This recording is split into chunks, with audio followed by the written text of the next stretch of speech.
Hi there everyone, welcome to my channel, and then in this tutorial video we will create a simple Java program that demonstrate input, name and age by a user using Java programming language. Before we start, I would like to say thank you so much to all my viewers, supporters, subscribers to my channel. Thank you for watching, comment, suggestion, and always supporting in my channel. Thank you so much from the bottom of my heart.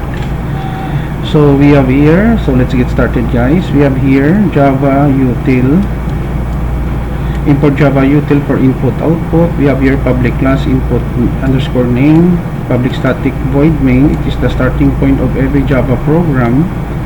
So scanner input, new scanner.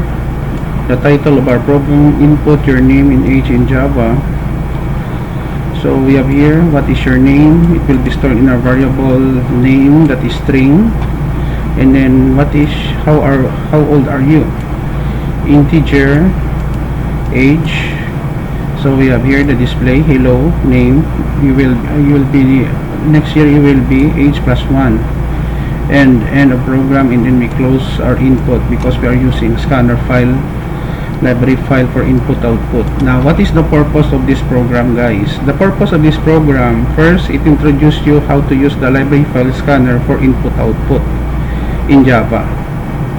Second, you will know how to declare variable just like string and integer. And third, you will familiar of basic input output operation in Java. Okay, so let us run our program so that we can see the result. Input your name and age in Java. What is your name? Let's say Juliana Ray Pomperada. How old are you? Let's say 8.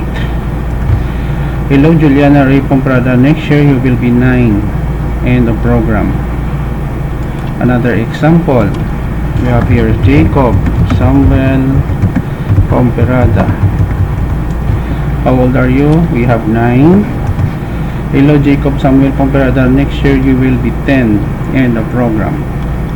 So this is the end of our tutorial video on how to use or declare input your name and age in Java programming language. Thank you so much guys for watching. I will put a link in the description below where you can download the complete source code of our sample program.